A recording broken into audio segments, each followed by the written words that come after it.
A small girl with dirt-streaked cheeks and shoes 2 sizes too big stood at the iron gates of the Castellano estate in Rye, New York, clutching a crumpled envelope in her trembling hands. Inside, Dominic Castellano, a man whose name made grown men lower their voices, watched through the window as his security hesitated. "Mommy's too weak to come, sir," the child whispered, when the gates finally opened. What Dominic found in that envelope would shatter the empire he'd spent 20 years building, because the girl standing in his foyer, with her mother's green eyes and his own stubborn jaw, was the daughter he never knew existed. If you're listening to this story, don't forget to hit the like button, subscribe to the channel, and tell me in the comments what part of the world you're listening from. The November rain fell cold and relentless over Rye, New York, drumming against the slate roof of the Castellano estate like impatient fingers. Inside the study, Dominic Castellano sat behind a mahogany desk that had witnessed 3 decades of deals, some legal, most not. At 52, he wore his authority like a second skin: tailored charcoal suit, silver cufflinks catching the lamplight, dark hair graying at the temples in a way that added gravitas rather than age. His hands, scarred across the knuckles from a youth he rarely discussed, rested flat on the desk's polished surface. Through the window he watched the security monitor flicker. A child stood at the front gates, small, maybe 8 or 9 years old, wearing a pink jacket too thin for the weather and sneakers that squelched in the puddles forming on the cobblestone drive. She held something white against her chest, an envelope, he realized, and her lips moved as she spoke to Marco, his head of security, through the intercom. Dominic's phone buzzed. Marco's voice crackled through. "Boss, there's a kid here. Says she needs to see you. Won't leave. Send her away." Dominic returned his attention to the ledger before him. Columns of numbers that represented shipments, territories, debts owed and collected. "She says her mother sent her. Says you knew her mother." A pause. "Says her name is Sophia." The pen in Dominic's hand stopped moving. Sophia. The name pulled him back 20 years, to a different version of himself. Younger, angrier, less careful. To a woman with green eyes and a laugh that had briefly made him forget the weight of his father's legacy. He'd left Boston in a hurry that summer, business that couldn't wait, and when he'd returned 3 months later, she was gone. No note, no forwarding address. He told himself it was better that way. "Let her in," he said quietly. 5 minutes later, the girl stood in his foyer, dripping rainwater onto the marble floor. Up close, she was smaller than he'd thought, all sharp angles and hollow cheeks. Her dark hair hung in wet tangles around a face that was too serious for a child. But it was her eyes that stopped him. Green, the exact shade of sea glass, framed by lashes that were unmistakably his own. "Mommy's too weak to come, sir," the girl said, her voice barely above a whisper. She held out the envelope with both hands, formal as a messenger delivering a summons. "She said to give you this. She said you'd understand." Dominic took the envelope. His name was written across the front in handwriting he recognized instantly. Elegant, slanting script that Sophia had used to leave notes on his pillow all those years ago. Inside, a single sheet of paper, the words written in a shakier version of that same hand. "Dominic, I never told you because I thought I was protecting her. Protecting you. I was wrong. I'm dying. Liver failure. The doctors say 6 months at most. There's no one else. Her name is Lucia. She's 8. She's yours. I'm sorry I waited so long. I'm sorry for everything, please. She deserves better than what I can give her now. Sophia." The paper trembled in his hands. He read it twice, 3 times, the words refusing to settle into sense. A daughter, 8 years old, standing in his foyer with water pooling around her ruined sneakers, watching him with those impossible eyes. "Where's your mother now?" His voice came out rougher than he intended. "St. Vincent's Hospital, in the city." Lucia's fingers twisted in the hem of her jacket. "The nurses are nice, but they said she needs to rest. They said I couldn't stay there anymore." Dominic looked at Marco, who stood by the door with the carefully blank expression of a man who'd learned not to ask questions. "Get the car. We're going to Manhattan. Boss. Now." The drive to St. Vincent's took 40 minutes through rain-slicked streets. Lucia sat in the back seat beside him, silent except for the occasional shiver. Dominic found a blanket in the trunk, cashmere, meant for emergencies of a different kind, and draped it over her shoulders. She pulled it tight, her small hands disappearing into the fabric. "What's your favorite food?" he asked, because the silence felt too heavy, and he didn't know what else to say to a child. His child. Spaghetti, with butter and cheese. She glanced at him sideways. Mommy makes it when she's having good days. Does she have a lot of good days? Lucia shook her head. Not anymore. At the hospital, a tired nurse directed them to the 4th floor, oncology wing. Sophia's room was at the end of a fluorescent-lit hallway that smelled of disinfectant and something else, something sweet and rotten, that Dominic recognized as the smell of dying. He'd smelled it before, in different contexts, but never like this. Sophia lay in the bed by the window, and for a moment he didn't recognize her. The woman he remembered had been vibrant, full of sharp wit and sharper opinions. This woman was a ghost of that, her skin gray-yellow, her body shrunken beneath the hospital blankets. But when she opened her eyes and saw him, something of the old Sophia flickered in her gaze. "You came," she whispered. "You didn't give me much choice." He pulled a chair to her bedside, aware of Lucia hovering in the doorway. "Why didn't you tell me?" "Pride, fear, take your pick." Sophia's laugh turned into a cough that shook her whole frame. When it subsided, she reached for his hand.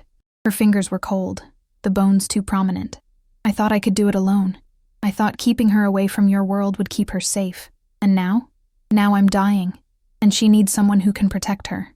Someone who has the resources to give her a life." Sophia's eyes drifted to Lucia. "She's smart, Dominic. Gets straight A's. Loves to read. She deserves college, a future, all the things I can't give her anymore." Dominic looked at the girl in the doorway, at the way she held herself so still, as if afraid that moving might shatter something. He thought of his own childhood, his father's iron fist, the violence that had shaped him into the man he was. He thought of the empire he'd built on fear and loyalty, the enemies who would see a child as leverage, a weakness to exploit. "I don't know how to be a father," he said quietly. "Neither did yours, from what you told me. But you're here. That's a start." Sophia's grip tightened, surprisingly strong. "Promise me. Promise you'll keep her safe, that you'll give her a chance at normal." Normal. The word felt foreign in his mouth. Nothing about his life was normal. Hadn't been since he was 16, and his father had put a gun in his hand and told him to prove his loyalty. But looking at Lucia, at the way she watched him with a mixture of hope and terror, he felt something shift in his chest, a responsibility he hadn't asked for, but couldn't refuse. "I promise," he said. Sophia's eyes closed. "Thank you." They stayed for another hour, until the nurses gently suggested that Sophia needed rest. In the hallway, Lucia slipped her hand into Dominic's. Her palm was small and warm against his. "Are you really my father?" she asked. "Seems that way. Are you going to send me away? To foster care or something?" Dominic stopped walking. He crouched down so they were eye level. This small person who carried half his DNA and all of Sophia's courage. "No, you're coming home with me. To that big house? To that big house. Okay." Lucia's voice was small, but steady. "Can I bring my books?" "You can bring whatever you want." On the drive back to Rye, Lucia fell asleep against his shoulder, the blanket still wrapped around her. Dominic watched the city lights blur past the window and felt the weight of his promise settle over him like a mantle. In his world, promises were currency, and breaking them was a death sentence. He'd just made the most important promise of his life to a dying woman and a child who didn't know that her father's name was whispered in fear from Brooklyn to the Bronx. At the estate, he carried Lucia inside. She stirred as he climbed the stairs to the guest room, the one his housekeeper, Mrs. Chen, kept ready for visitors who never came.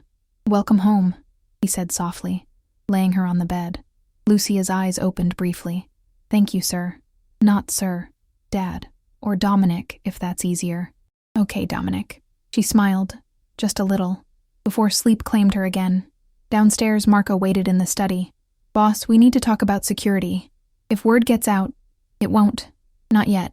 Dominic poured himself 2 fingers of scotch, drank it in one swallow. "But start making arrangements.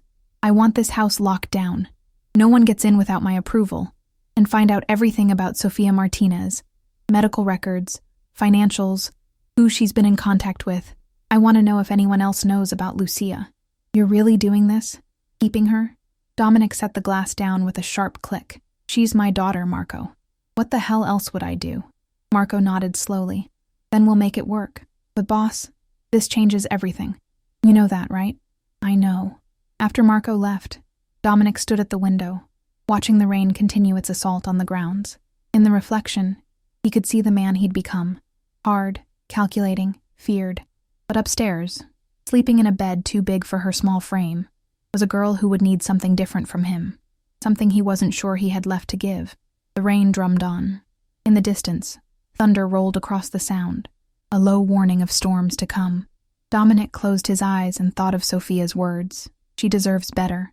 He would give her better, whatever it took, whatever it cost, even if it meant becoming someone he'd never been before.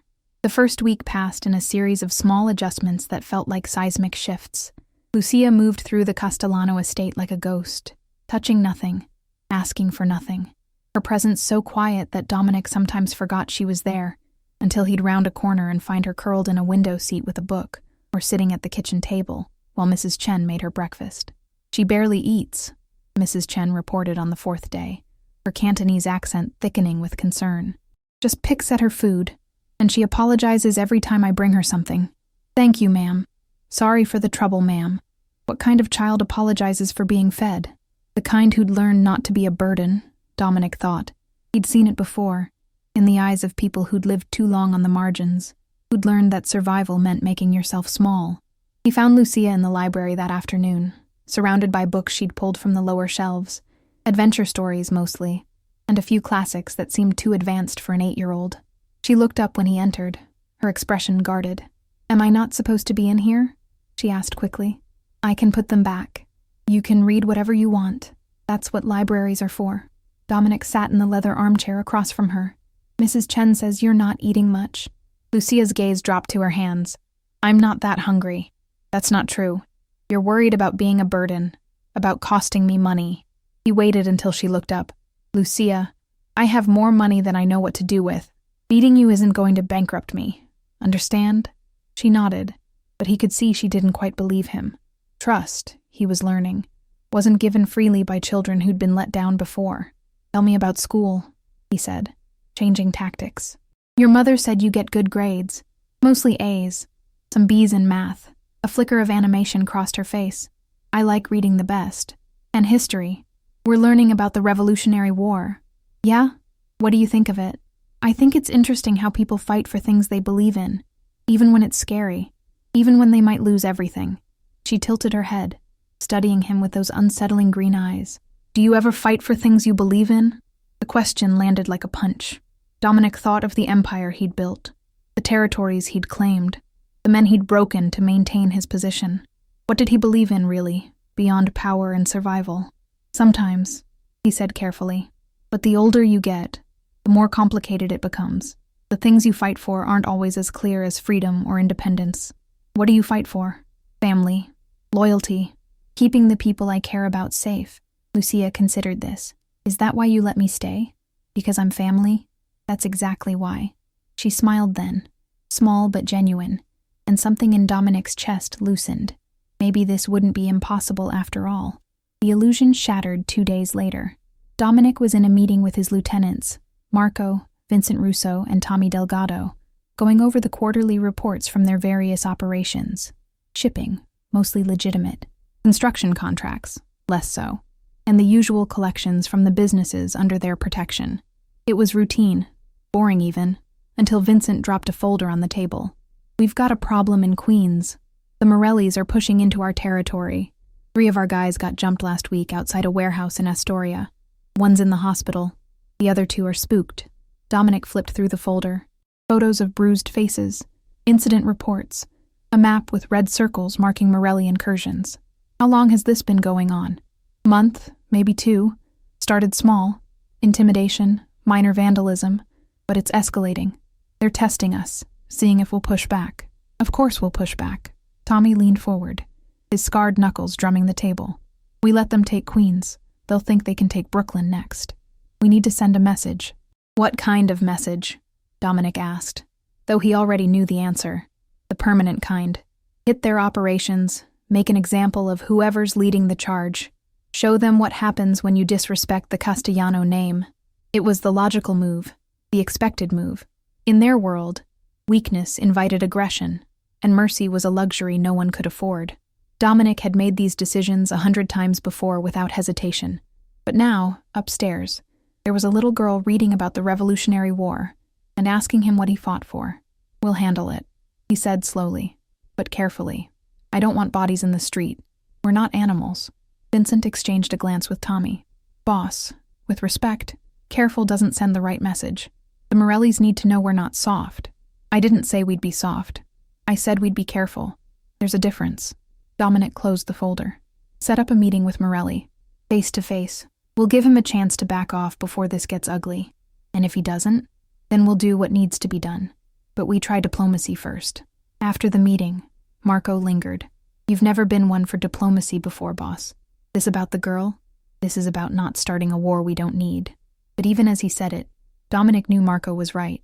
Lucia's presence was changing his calculus, making him think about consequences in ways he hadn't before. What happened if things escalated? If the Morellis retaliated against his home? If Lucia got caught in the crossfire? She's making you hesitate, Marco said quietly. In our business, hesitation gets you killed. I'm not hesitating. I'm thinking. There's a difference. Is there? Dominic didn't answer. That night he found Lucia in the kitchen, helping Mrs. Chen prepare dinner.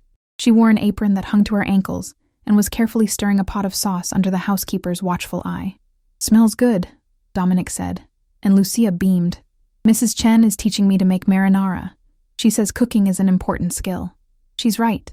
He watched them work together, the easy rhythm of their movements, and felt a pang of something he couldn't name. This was what normal looked like. This was what he'd promised Sophia he'd give Lucia. But normal and his world didn't coexist. They were oil and water, and trying to force them together would only create a mess. Over dinner, the best marinara he'd tasted in years, Lucia told him about the books she'd been reading. She was halfway through Treasure Island, and had opinions about Long John Silver's moral ambiguity.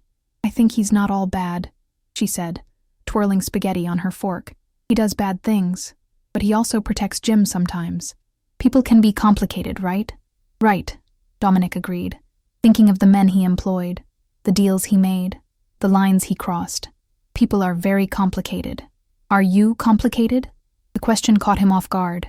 What do you think? Lucia studied him with that too-old gaze. I think you're trying to be good, but I think it's hard for you. Out of the mouths of babes, Dominic thought. Yeah, kid, it's hard. The meeting with Morelli was set for the following Tuesday at a neutral location, a restaurant in Manhattan that served as Switzerland for the city's various factions. Dominic brought Marco and Vincent, left Tommy behind to manage operations. The Morellis arrived with their own muscle, and for 20 tense minutes, the two groups sized each other up over espresso and pastries no one touched. Anthony Morelli was younger than Dominic, maybe 40, with slicked back hair and a suit that cost more than most people's cars. He had the cocky confidence of someone who'd inherited power rather than earned it, and when he smiled, it didn't reach his eyes. Castellano, heard you wanted to talk. Your people are in my territory. I want to know why. Your territory? Morelli laughed. Last I checked, Queens doesn't belong to anyone. It's open season. It's been under Castellano protection for 30 years.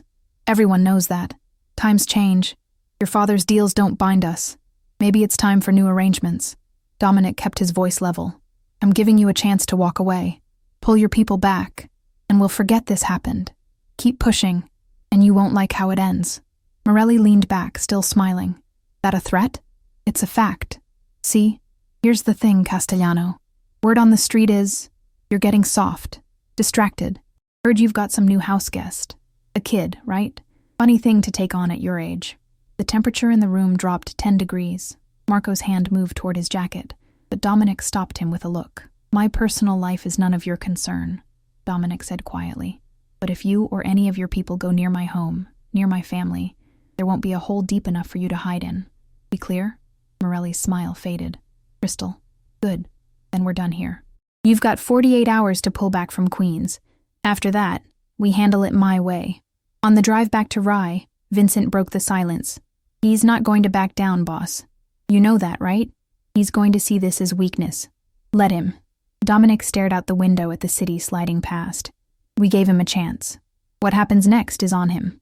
But as they crossed into Westchester, Dominic felt the weight of his choices pressing down. Morelli knew about Lucia, which meant others would know soon, if they didn't already. His daughter, the existence he'd hoped to keep quiet until he figured out how to protect her, was now a target. At home, he found Lucia asleep on the library couch, Treasure Island open on her chest. He carried her upstairs, tucked her into bed, and stood in the doorway watching her sleep. She looked peaceful, innocent, utterly unaware of the storm gathering around her. "I'll keep you safe," he whispered, "whatever it takes." Outside, the November wind rattled the windows. Somewhere in the city, Anthony Morelli was making his own plans, and Dominic Castellano, who'd spent 30 years building an empire on fear and respect, realized that for the first time in his life, he had something to lose that truly terrified him. The rain started again, soft at first, then building to a steady drumbeat against the roof. Dominic listened to it and thought of Sophia's letter, of promises made and the cost of keeping them. The storm was coming. He could feel it in his bones. The 48 hours passed without word from Morelli, which told Dominic everything he needed to know. On the third day, Vincent called with news. 2 more of their collection guys had been hospitalized, beaten badly enough that one might not walk again. The message was clear. The Morellis weren't backing down. "We need to respond," Vincent said over the phone, his voice tight with controlled anger. "The guys are getting nervous. They're wondering if you've still got the stomach for this." Dominic stood in his study, watching through the window as Lucia played in the backyard with a soccer ball Mrs. Chen had bought her. She was terrible at it, all awkward limbs and enthusiasm, but she was laughing. He couldn't remember the last time he'd heard a child's laughter in this house. "Set it up," he said finally, "but I want it clean. No civilians, no collateral damage. We hit their operations, not their families." "Boss, those are my terms, Vincent. Take them or leave them." A long pause. "Understood." That night, Dominic's crew hit 3 Morelli operations simultaneously: a gambling den in Astoria, a warehouse storing stolen goods in Long Island City, and a chop shop in Flushing. They were surgical about it. No one killed, but the message delivered in broken bones and burned inventory. By morning, the Morellis had lost close to $2 million in product and revenue. Anthony Morelli responded by burning down one of Dominic's legitimate businesses, a construction company office in Brooklyn. No one was hurt. It happened at 3 a.m, but the symbolism was clear. This wasn't going to end with a handshake and a gentleman's agreement. "It's escalating," Marco said, standing in Dominic's study the next morning. "We need to take Morelli out, permanently. It's the only way this ends." "No." Dominic's voice was flat, final. "Boss, with respect, what the hell are we doing here? This isn't like you. You've never hesitated before." "I'm not hesitating. I'm being strategic. You're being cautious because of the girl. And I get it. I do. But caution in our world gets people killed. Gets you killed." Dominic turned from the window. "You think I don't know that? You think I'm not aware of what's at stake? Then act like it. Morelli knows about Lucia now. Every day we let him breathe is another day he can plan something against her. You want to protect her? End this. Decisively." The words hit home because they were true. Dominic had built his reputation on swift, brutal responses to threats. Hesitation was weakness, and weakness invited aggression. But the old playbook, the one that had served him for 3 decades, felt wrong now. Lucia was upstairs doing homework, living a life that was as close to normal as he could give her. How did he reconcile that with ordering a man's death? "Give me 24 hours, he said. "I'll handle Morelli my way." Marco's expression was skeptical, but he nodded. 24 hours. Then we do this the right way. After Marco left, Dominic sat at his desk and made a call he'd never thought he'd make. The phone rang 3 times before a familiar voice answered. "Castellano. Didn't expect to hear from you. Detective Reeves. I need a favor." Sarah Reeves had been NYPD for 20 years, the last 10 in organized crime. She and Dominic had an understanding. She didn't push too hard on his operations, and he occasionally fed her information on the competition. It was a delicate balance, one that benefited them both. "I'm listening," she said cautiously. "Anthony Morelli. I need him off the board, but I need it done legally. What do you have on him?" A pause. "Why the sudden interest in legal solutions? That's not your usual style. Let's just say my priorities have shifted. Can you help or not?" "Maybe. We've been building a case on Morelli for months. Racketeering, money laundering, the usual. But we need more evidence to make it stick. You have something for me?" "I might. What if I told you where he keeps his financial records? The real ones, not the cooked books he shows the IRS? I'd say you have my attention." Dominic gave her the location of a storage unit in New Jersey, information he'd acquired years ago and filed away for potential use. "You didn't hear it from me. Never do. But Castellano, why now? What's changed?" Nothing you need to worry about. Just do what you do, detective. Make the case stick. I'll see what I can do." The next 48 hours were tense.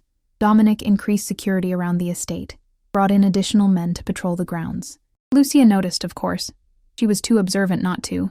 But when she asked about the new faces, he told her they were contractors working on the property. She seemed to accept this, though her eyes held questions she didn't voice. On the third day, Detective Reeves called. "We raided the storage unit. You were right. Morelli kept everything. Financial records going back a decade. Ledgers detailing every illegal transaction. We've got enough to put him away for 20 years, maybe more. When are you moving?" "Tonight. We'll pick him up at his club in Manhattan." "Castellano, I don't know what your angle is here, but this is a big win for us. Morelli's been untouchable for years. Just doing my civic duty, detective." "Right." Her tone was dry. "Well, whatever your reasons, the city's safer without him on the streets." That evening, Dominic watched the news with Lucia.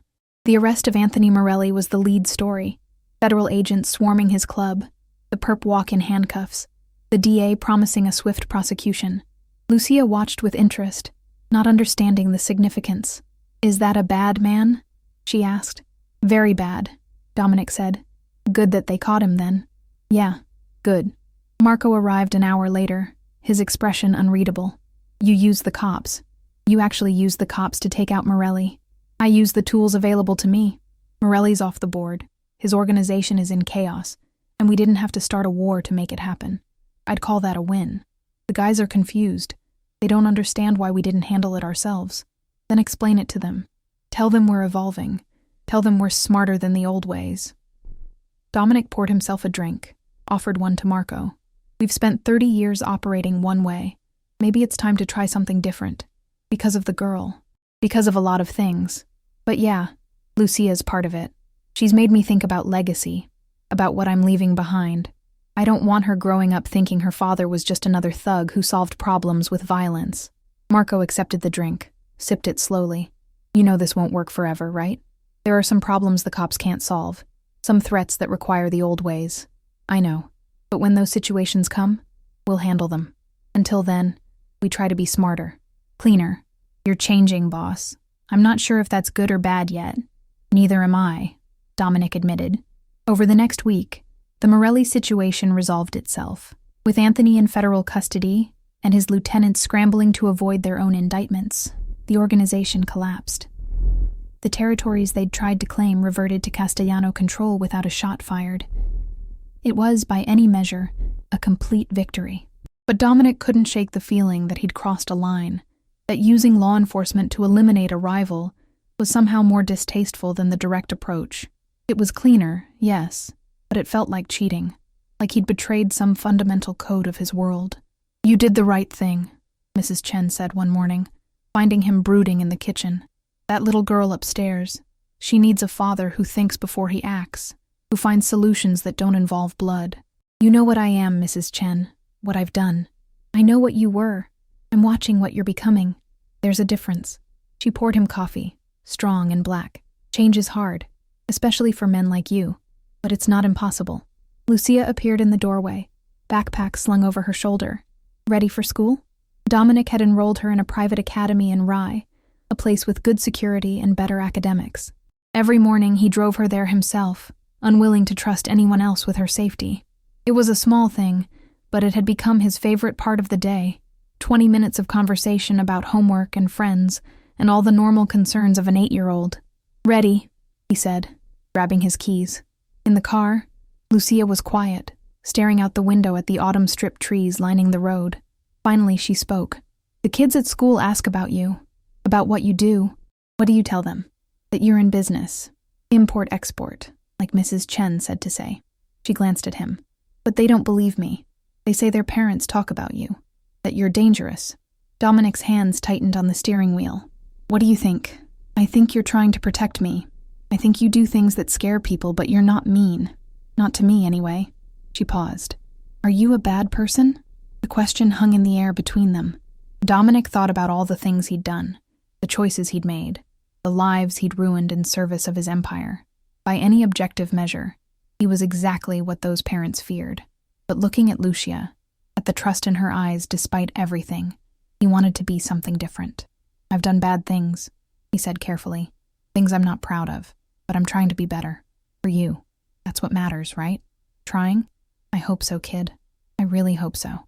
At the school, he watched her disappear into the building, small and brave in her uniform. Other parents watched him from their cars, their expressions a mix of curiosity and fear. He was used to fear, had cultivated it for years, but now it felt different, tainted.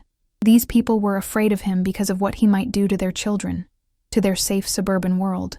He'd promised Sophia he'd give Lucia a normal life, but how could he do that when his very presence made normal impossible? On the drive home, his phone rang. Vincent's voice was tight with urgency. "Boss, we've got a situation. It's about Sophia." Dominic's blood went cold. "What about her?" "She's taken a turn. Hospital called. They say it's time." He made it to St. Vincent's in 30 minutes, breaking every traffic law between Rye and Manhattan. Sophia was barely conscious when he arrived, her breathing shallow and labored. The machines around her beeped in irregular rhythms, counting down the last moments of her life. "Dominic," she whispered when she saw him. "I'm here."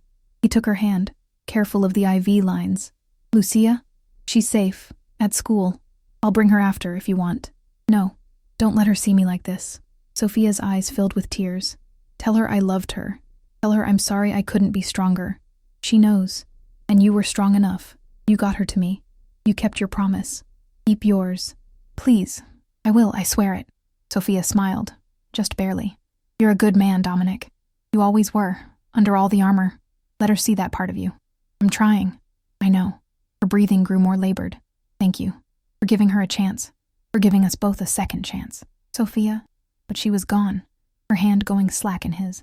The machines flatlined, their alarms piercing the quiet room. Nurses rushed in, but Dominic waved them off. There was nothing to be done. Sophia Martinez, the woman who'd briefly made him believe in something beyond power and control, was dead. He sat with her for a long time, holding her cooling hand and thinking about the choices that had led them here. If he'd stayed in Boston that summer, if he'd looked for her harder when she disappeared. If, but regrets were useless. All he could do now was honor his promise. When he finally left the hospital, the sun was setting over Manhattan, painting the sky in shades of orange and red. He called Mrs. Chen, told her to prepare Lucia. Then he drove home, rehearsing what he'd say, how he'd explain that her mother was gone, and she was truly his now, for better or worse.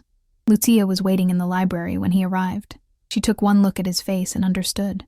"She's gone," she said. Not a question. "Yeah, kid. She's gone." Lucia nodded slowly, tears streaming down her face. "Did she say anything? At the end?" "She said she loved you, that she was proud of you, that you should be happy. I'll try." Lucia's voice broke. "It's just us now, isn't it?" Dominic pulled her into his arms, this small person who'd upended his entire world in a matter of weeks. "Yeah, it's just us, but we'll figure it out. Together." She clung to him, sobbing into his shoulder, and Dominic held her and made silent promises to the ghost of Sophia Martinez. He'd protect their daughter. He'd give her the life Sophia had wanted for her. He'd be better than he was, better than he'd ever thought he could be. Outside, the rain started again, soft and steady. The sound of it filled the library, a constant rhythm that felt like both an ending and a beginning. Sophia's funeral was held on a gray December morning at a small cemetery in the Bronx, not far from where she'd grown up. Dominic had offered to arrange something grander, but Lucia had been firm. Her mother would want something simple, something real. So they stood under a black umbrella, just the two of them, Mrs. Chen and Marco. As the priest said words that felt hollow against the weight of grief, Lucia didn't cry. She stood rigid beside Dominic, her small hand gripping his with surprising strength, and stared at the casket as it was lowered into the ground. Only when the first shovel of dirt hit the wood did she flinch, and even then, she didn't look away. "She's really gone," Lucia whispered. "Yeah, kid, she's really gone. What happens now?" It was the question Dominic had been asking himself for days. What happened now? He was a single father to an 8-year-old girl, a man whose life had been built on violence and intimidation, trying to provide stability and normalcy. The contradiction felt insurmountable. "Now we go home," he said, "and we figure out how to keep going." The weeks after Sophia's death were the hardest. Lucia retreated into herself, spending hours in her room reading or staring out the window at nothing. She went through the motions of school and meals, but the light had gone out of her eyes. Dominic tried everything he could think of: new books, trips to the city, even a puppy that Mrs. Chen had suggested, but nothing seemed to reach her. "She's grieving," Mrs. Chen said gently. "Give her time. Give yourself time." But time felt like a luxury Dominic couldn't afford. His business demanded attention, territories to manage, deals to oversee, the constant maintenance of an empire that never slept. He tried to balance it all, to be present for Lucia while keeping his organization running, but the strain was showing. "You're stretched too thin," Vincent said during a meeting in early January. "The guys are noticing. They're wondering if you're still committed." "I'm committed," Dominic snapped. "I'm just dealing with personal matters that are affecting business. We've lost 2 contracts this month because you weren't available to close the deals. The Koreans are talking to the Russos because they think we're weak. This can't continue, boss." Dominic knew Vincent was right, but the knowledge didn't make it easier. He was failing at everything. As a father, as a leader, as a man trying to hold 2 incompatible worlds together. The breaking point came on a Tuesday night in late January. Dominic was in his study, going over financial reports, when he heard the crash from upstairs. He took the stairs 3 at a time, his heart hammering, and found Lucia in her room surrounded by broken glass. She'd thrown a lamp against the wall, and now she stood in the center of the destruction, her chest heaving, tears streaming down her face. "Lucia, I hate this," she screamed. "I hate this house. I hate this life. I hate that she's gone and I'm stuck here with you." The words hit like physical blows. Dominic stood frozen in the doorway, watching his daughter fall apart. "I didn't ask for any of this," Lucia continued, her voice breaking. "I didn't ask for you to be my father. I didn't ask to live in this stupid mansion with people who are scared of you. I just want my mom back. I want my old life back. Lucia, you can't give me that, can you? You can't fix this. You can't fix anything." She collapsed onto her bed, sobbing. "I want my mom. I want my mom." Dominic crossed the room, carefully avoiding the broken glass, and sat beside her. He didn't try to hold her or offer empty comfort. He just sat there, present, while she cried herself out. When the sobs finally subsided, Lucia's voice was small and hoarse. "I'm sorry. I didn't mean it. About hating you. Yes, you did. And that's okay. You're allowed to be angry. You're allowed to hate me if that's what you need. I don't hate you. I'm so tired of being sad, and scared, and alone." "You're not alone," Dominic said quietly. "I know I'm not your first choice. I know I'm not the father you would have picked, but I'm here, and I'm not going anywhere. You're stuck with me, kid." Lucia looked at him, her eyes red and swollen. "Do you even want me here? Really? Or am I just some obligation you can't get out of?" The question cut deep, because part of him had wondered the same thing. Was he doing this out of genuine care, or just guilt? But looking at Lucia now, broken and vulnerable, he knew the truth. "At first, I didn't know," he admitted. "I didn't know how to be a father. I still don't. But somewhere along the way, you stopped being an obligation. You became my daughter. And yeah, I want you here. Even when it's hard. Even when we're both miserable. I want you here. Promise? Promise." Lucia leaned against him, exhausted. "I miss her so much." "I know. I miss her too." They sat like that for a long time, father and daughter, both grieving the woman who'd brought them together. Outside, snow began to fall, soft and silent, covering the world in white. The next morning, Dominic made a decision. He called Vincent and Marco to his study and laid out a new structure for the organization. "I'm stepping back," he said. "Not out, but back. Vincent, you'll handle day-to-day operations. Marco, you'll manage security and enforcement. I'll still make the big decisions, but I need to be more available at home." Vincent's expression was carefully neutral. "Boss, are you sure about this? Stepping back sends a message. People might see it as weakness. Let them. I don't care anymore. My daughter needs me, and that's more important than what people think. With respect, in our world, what people think is everything. Perception is power. Then we change the perception. We show them that strength isn't just about being the biggest, meanest guy in the room. It's about knowing your priorities and sticking to them." Marco spoke up. "What about threats? What if someone sees this as an opportunity to move against us? Then we handle it, together. But I'm not sacrificing my relationship with Lucia to maintain an image. I've spent 30 years building this empire. It can survive me taking a step back. The two men exchanged glances, then nodded. If that's what you want, boss, we'll make it work, Vincent said. It's what I need, Dominic corrected. There's a difference. The new arrangement wasn't perfect, but it helped. Dominic started having breakfast with Lucia every morning, driving her to school, being home for dinner. He attended her school events, a science fair, where she presented a project on ocean ecosystems, a winter concert where she sang off-key but with enthusiasm. He learned the names of her friends, her teachers, the small details of her daily life. Slowly, Lucia began to emerge from her grief. The smiles came more frequently. The laughter returned. She started talking about the future, middle school, college, dreams of becoming a marine biologist. And Dominic listened, encouraging her, trying to be the father she deserved. But the past, as always, had other plans. It was mid-February when Detective Reeves called with news that made Dominic's blood run cold. "We've got a problem," she said without preamble. "Anthony Morelli made bail." "What? How? You said the case was airtight." "It is. But his lawyers found a technicality, and the judge granted bail pending trial. He's out, Castellano, and word on the street is he's not happy about how he ended up in custody." Dominic's mind raced. Morelli knew he'd been set up, which meant he knew Dominic was behind it. And if Morelli wanted revenge, the most effective target would be the thing Dominic cared about most. "I need protection," Dominic said. "For my daughter. Can you arrange that?" "I can try, but officially there's no threat. Morelli hasn't done anything yet. Yet being the operative word. Sarah, please. I'm asking as a friend. My daughter is 8 years old. She has nothing to do with any of this." A long pause. "I'll see what I can do. But Castellano, you might want to consider sending her away. Somewhere safe, somewhere Morelli can't find her." "I'm not sending her away. She's already lost her mother. I'm not going to abandon her too." "Then you better be ready for whatever comes next." Because Morelli's not the forgiving type. After the call, Dominic sat in his study, staring at the phone. He'd tried to do things differently, to find solutions that didn't involve violence. But in the end, his world had caught up with him anyway. The question now was how to protect Lucia without destroying the fragile trust they'd built. That night he found her in the library, curled up with a book. She looked up when he entered, and her smile faded at his expression. "What's wrong?" she asked. "Nothing you need to worry about, but I need you to do something for me. I need you to be extra careful for a while. Don't talk to strangers. Don't go anywhere without Marco or me.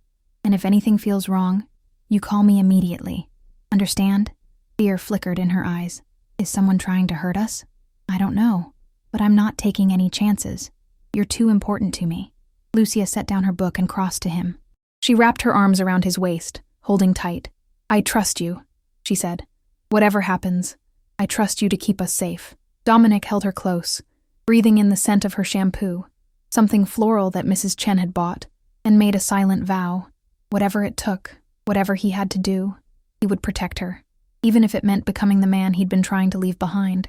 The snow continued to fall outside, blanketing the estate in silence. But in Dominic's mind, storm clouds were gathering. Anthony Morelli was out there somewhere, planning his revenge, and when he struck, Dominic would be ready. He had to be, because this time, it wasn't just his life on the line. It was Lucia's, and he would burn the world down before he let anyone hurt her. Anthony Morelli struck 3 days later, but not in the way Dominic expected. It started with a phone call at 2 a.m. Dominic jerked awake, his hand automatically reaching for the gun he kept in his nightstand before he registered the sound of his cell phone buzzing on the dresser. The caller ID showed Marco's number. "What is it?" Dominic's voice was rough with sleep and adrenaline. "They hit the warehouse in Red Hook, burned it to the ground. 3 of our guys were inside. 2 made it out. 1 didn't." Dominic was already pulling on clothes, his mind shifting into the cold, calculating mode that had kept him alive for 30 years. "Morelli? Who else?"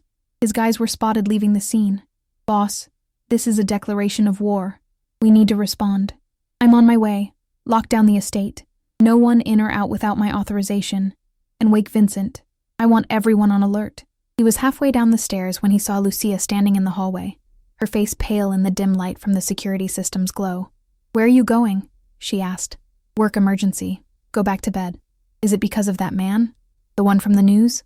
Dominic stopped. He'd tried to shield her from the details of his business, but she was too smart, too observant. She'd connected the dots. "Yes," he said, because lying to her felt wrong. "But I'm handling it. You're safe here.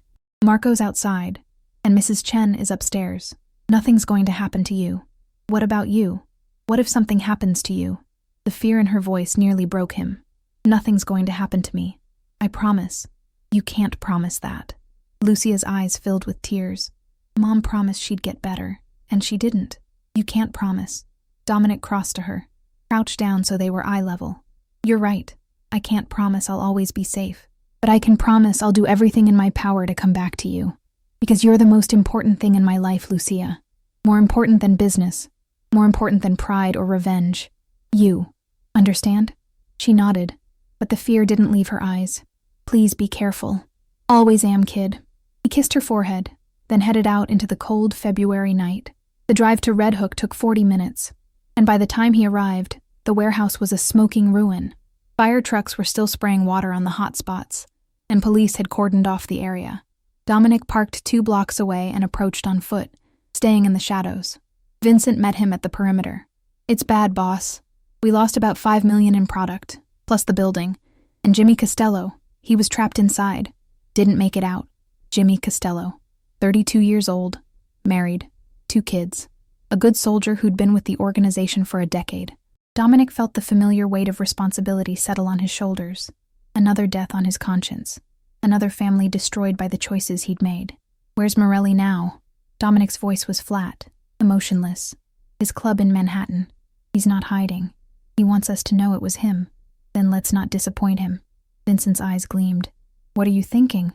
"I'm thinking we end this. Tonight. Permanently."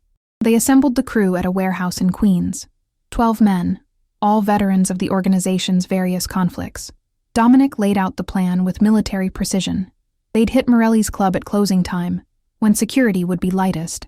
The goal was simple. Find Morelli, eliminate him, send a message that attacking the Castellanos came with a terminal price. "No civilians," Dominic emphasized. "We're not animals. Anyone who's not part of Morelli's crew, you let them walk. We're there for one person. Everyone clear?" The men nodded. They'd seen this version of Dominic before. Cold, focused, lethal. This was the man who'd built an empire on calculated violence. For a few weeks, he'd tried to be something different. But tonight, he was exactly what he'd always been. The drive to Manhattan was silent. Dominic sat in the back of the SUV, checking his weapon with practiced efficiency. Beside him, Marco watched with an unreadable expression. "You sure about this, boss? There's no going back once we do this." "I'm sure. Morelli killed one of our guys and threatened my daughter. There's no negotiating with that. What about Lucia? What about trying to be better for her? This is me being better. I'm protecting her. That's what fathers do. By becoming the thing you didn't want her to see." Dominic's jaw tightened. Sometimes being a good father means doing bad things. She'll understand when she's older. Will she? Or will she just see you the way everyone else does? As a killer? "I don't have a choice, Marco. There's always a choice. You taught me that." But Dominic didn't respond, because deep down, he knew Marco was right. He was making a choice. He was choosing revenge over restraint, violence over patience. He was choosing to be the man he'd always been, rather than the man he'd tried to become for Lucia. They arrived at Morelli's club at 2:45 a.m. The neon sign, Paradiso, flickered in the cold night air. A few stragglers were leaving, drunk and laughing, oblivious to the violence about to unfold. Dominic's crew waited until the civilians were clear, then moved in. The front door was reinforced steel, but Tommy Delgado made short work of it with a shaped charge. The explosion echoed through the empty street, and then they were inside, moving through the smoke with weapons drawn. Morelli's security responded quickly, but they were outgunned and outnumbered. The firefight was brief and brutal. 3 of Morelli's men went down in the first 30 seconds. The rest scattered or surrendered. Dominic moved through the chaos with cold efficiency, his focus singular. Find Morelli. He found him in the back office, trying to climb out a window. Dominic grabbed him by the collar and threw him back into the room. Morelli hit the desk hard, knocking over a bottle of expensive scotch. "Castellano," Morelli gasped, blood trickling from his split lip. "You're making a mistake. The only mistake I made was giving you a chance to walk away." Dominic raised his gun, aiming at Morelli's head. You killed one of my men. You threatened my family. There's no coming back from that. Wait. Morelli held up his hands. You don't understand. I didn't order the hit on your warehouse. That wasn't me. Bullshit. Your guys were spotted at the scene. Because someone wanted you to think it was me. Think about it, Castellano. Why would I make a move that obvious? I'm out on bail, under federal scrutiny. The last thing I'd do is start a war with you. Dominic hesitated. It was true that the attack had been sloppy, obvious. Morelli was many things, but he wasn't stupid. If it wasn't you, then who? I don't know. But someone's playing us against each other. Someone who benefits from us tearing each other apart. Before Dominic could respond, his phone buzzed. A text from Marco. Just 2 words. Call me. Dominic kept his gun trained on Morelli while he dialed. Marco answered on the first ring, his voice tight with urgency. Boss, we've got a problem. Someone tried to breach the estate. They didn't get in. Security stopped them. But, boss, they were going for the house. They were going for Lucia. The world tilted. Dominic's vision narrowed to a single point, his heart hammering in his chest. Is she safe? She's safe. Locked in the panic room with Mrs. Chen. But boss, the guys we caught, they're not Morelli's. They're Russo's. Vincent Russo, his own lieutenant. The man he'd trusted to run operations while he focused on Lucia. The betrayal hit like a physical blow. Where is he? Dominic's voice was deadly calm. We don't know. He disappeared about an hour ago. Boss, I think he's been planning this for a while. The warehouse fire, framing Morelli, it was all him. He wanted you to take out Morelli so he could move against you while you were distracted. Dominic lowered his gun, his mind racing. Vincent had been with him for 15 years. He'd trusted him, relied on him, given him power and responsibility. And Vincent had used that trust to orchestrate a coup. I'm coming back, Dominic said. Lock everything down. Find Vincent. And Marco. Keep Lucia safe. Whatever it takes. He hung up and looked at Morelli, who was watching him with a mixture of fear and calculation. Looks like we've both been played, Morelli said. Looks like. Dominic holstered his gun. You're going to help me find Vincent Russo, and then we're going to have a conversation about how to keep this from happening again. Why should I help you? Because if Vincent succeeds in taking me out, you're next. He's been positioning himself to take over the entire city. You're just as much a target as I am. Morelli considered this, then nodded slowly. All right, but after this is over, we're square. No more grudges, no more wars. Agreed. The drive back to Rye was the longest of Dominic's life. He pushed the SUV to its limits, weaving through traffic, his mind consumed with images of Lucia in danger. He'd been so focused on external threats that he'd missed the one inside his own organization. Vincent had seen his distraction, his softening, as weakness, and he'd moved to exploit it. At the estate, Marco met him at the door. She's still in the panic room. Won't come out until she sees you. Dominic took the stairs down to the basement, where the reinforced panic room was hidden behind a false wall. He entered the code, and the door hissed open. Inside, Lucia sat on a cot with Mrs. Chen, her face streaked with tears. Daddy, she said, and launched herself at him. Dominic caught her, holding her tight. I'm here. You're safe. They tried to get in. The bad men. Mrs. Chen brought me down here, and I heard gunshots, and I thought, I know, but you're safe now. I promise. He carried her upstairs, Mrs. Chen following. In the living room, he set Lucia on the couch and wrapped a blanket around her shoulders. I need to take care of something, he said gently. But I need you to stay here with Mrs. Chen and Marco. Can you do that for me? You're leaving again? Fresh tears spilled down her cheeks. You just got back. I know, but there's someone I need to find. Someone who tried to hurt us. And I need to make sure he can't try again. The man from your work? The one you trusted? Yeah, him. Lucia grabbed his hand. Don't go. Please, I don't care about him. I just want you to stay. Dominic's heart broke. He'd spent months trying to be a better father, trying to give Lucia the normal life Sophia had wanted for her. But his world kept intruding, kept pulling him back into violence and betrayal. Maybe Marco had been right. Maybe there was no reconciling these two parts of his life. I have to, he said softly, because if I don't stop him now, he'll keep coming after us, and I can't let that happen. You're too important to me. Then take me with you. What?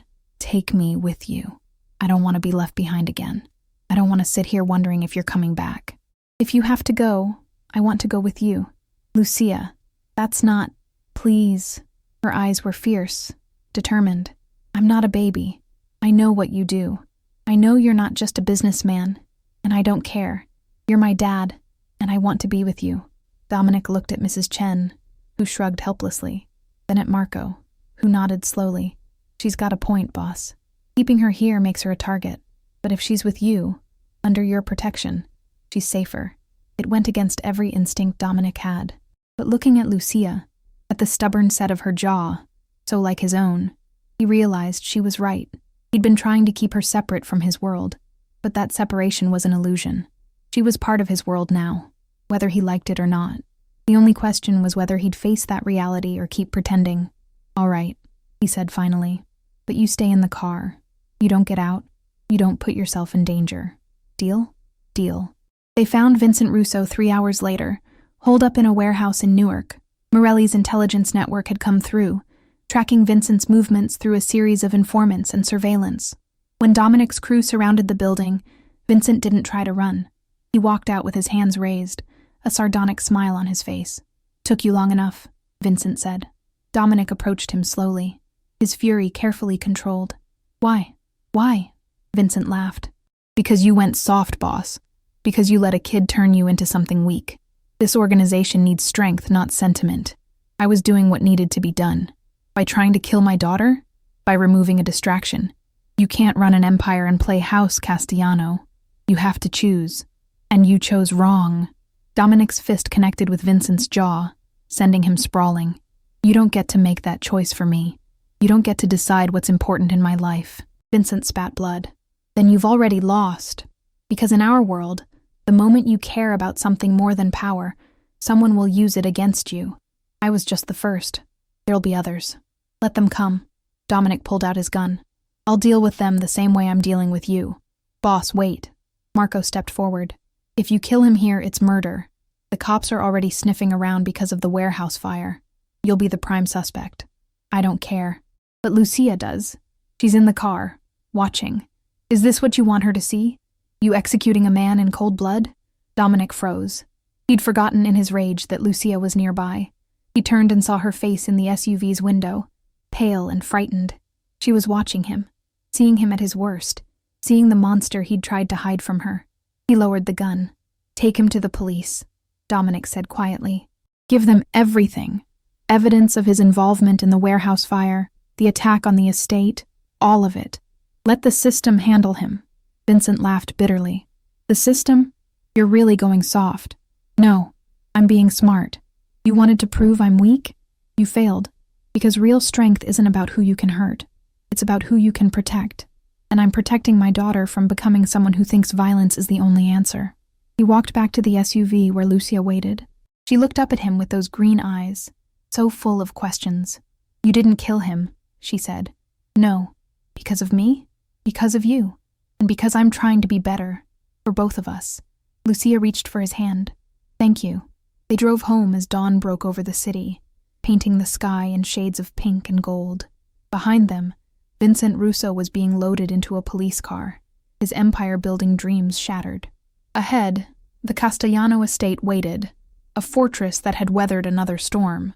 But for the first time, Dominic felt like maybe, just maybe, they'd weather it together. The fallout from Vincent Russo's betrayal took weeks to settle. The police investigation uncovered a web of corruption and violence that reached far beyond the warehouse fire.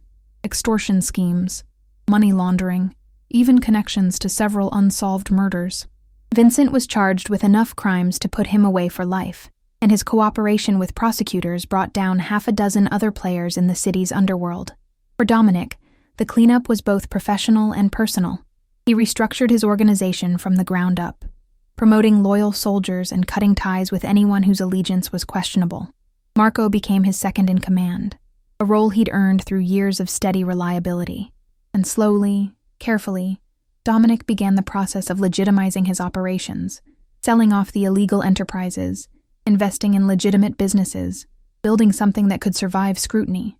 You're really doing it, Detective Reeves said, during one of their increasingly frequent conversations. You're going straight. I'm going straighter, Dominic corrected. There's still gray area. But yeah, I'm trying to build something my daughter can be proud of. How's she doing? After everything? Better than I expected, stronger than I gave her credit for. It was true.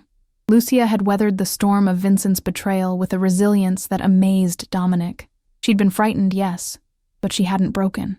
Instead, she'd ask questions about his business, about the choices he'd made, about how they'd move forward. And Dominic had answered honestly, not hiding the ugliness of his past, but not glorifying it either. "I've done things I'm not proud of," he told her one evening as they sat in the library, the spring rain pattering against the windows. "Things that hurt people, things that were wrong, even if I thought I had good reasons at the time." "Do you regret them?" Lucia asked.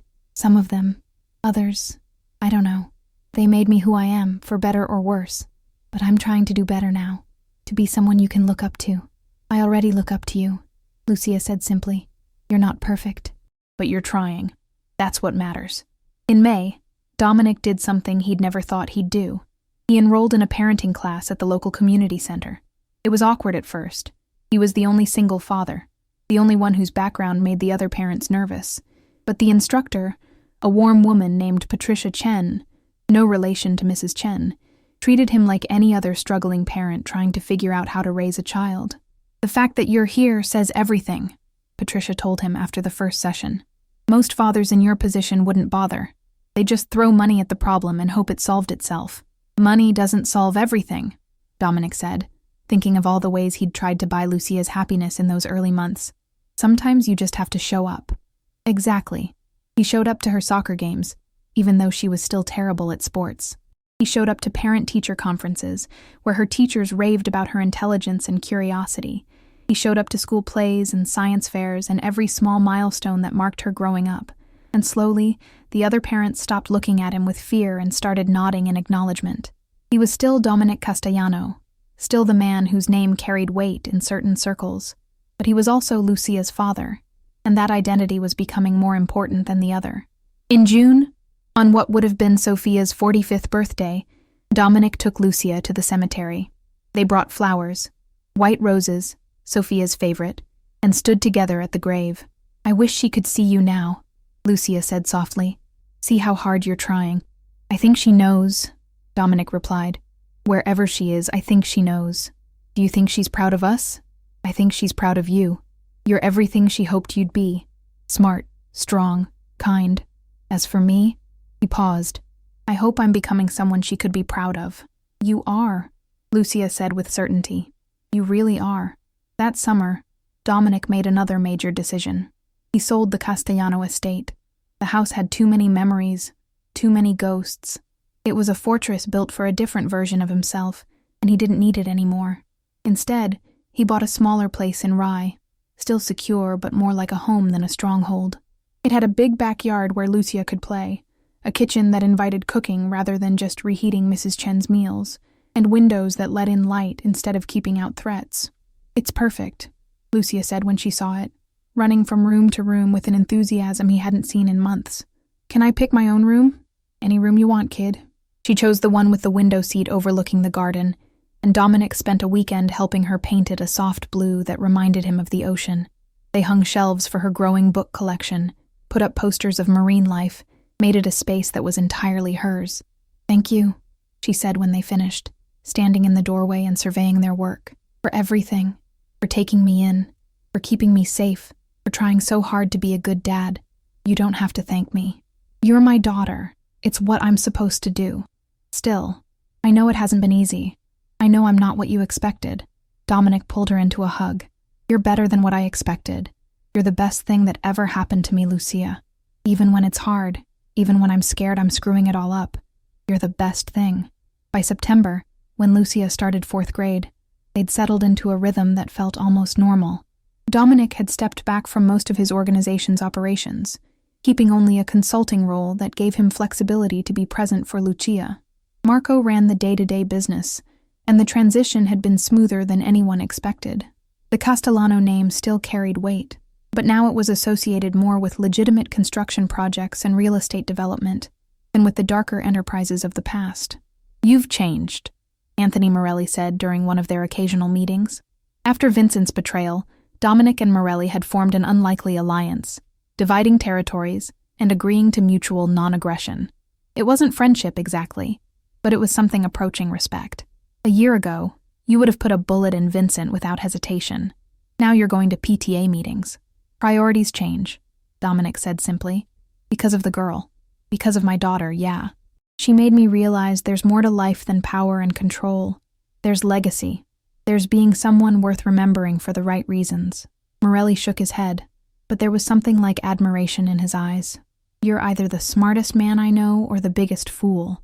I haven't decided which. Maybe both, Dominic admitted. In October, Lucia asked if she could invite friends over for her 9th birthday party. It was a simple request, the kind any child might make, but for Dominic it represented something profound. She was comfortable enough in their new life to want to share it with others. She wasn't hiding anymore, wasn't ashamed of who her father was or what their life looked like. The party was chaos. 12 9-year-olds hopped up on cake and sugar, running through the house and yard, their laughter echoing off the walls. Dominic watched from the kitchen, where Mrs. Chen was organizing pizza and drinks, and felt something he hadn't felt in years. Contentment. You're smiling, Mrs. Chen observed. I don't think I've ever seen you smile like that. I don't think I've had much reason to before now. She's good for you. You're good for each other. Yeah, Dominic agreed. We are. That night, after the last guest had left and Lucia was in bed, exhausted and happy, Dominic stood in her doorway watching her sleep. She'd grown in the past year. Taller, more confident, more herself. The frightened girl who'd shown up at his gates in the rain was gone, replaced by someone stronger, someone who knew she was loved and protected. He thought about Sophia's letter, the one that had started all of this. She deserves better than what I can give her now. Sophia had been right, but not in the way she'd thought. Lucia hadn't needed wealth or security or even safety, though Dominic had provided all of those things. What she'd needed was someone who would show up, who would try, who would choose her over everything else. And somehow, against all odds, Dominic had become that person. Thank you, he whispered to Sophia's ghost, for trusting me with her, for giving me a chance to be better. In the quiet of the house, with rain beginning to fall outside, that familiar sound that had marked so many turning points in their story, Dominic felt the weight of the past year settle into something like peace. He wasn't perfect. He still made mistakes, still struggled with the balance between his old life and his new one, but he was trying, and that was enough. Lucia stirred in her sleep, mumbling something about dolphins. Dominic smiled, pulled her blanket up to her chin, and whispered, "Welcome home, kid. Welcome home." He turned off the light and closed the door, leaving it open just a crack the way she liked. In the hallway, he paused, listening to the rain and the quiet breathing of his daughter, and thought about the future. There would be challenges ahead. There always were. But for the first time in his life, Dominic Castellano felt like he had something worth fighting for that had nothing to do with power or territory or respect. He had family. He had purpose. He had a little girl who called him dad and meant it. And that, he realized, was worth more than any empire he'd ever built. The rain continued through the night, washing away the last remnants of who he'd been and leaving space for who he was becoming. In the morning, he'd make Lucia pancakes.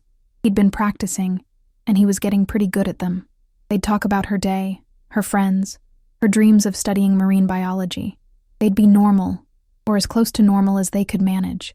And it would be enough, more than enough. It would be everything. Thank you for listening to this story. If you enjoyed it, please subscribe to the channel and hit the like button. Drop a comment below and let me know what you thought about Dominic and Lucia's journey. What would you have done in Dominic's position? I'd love to hear your thoughts. See you in the next story.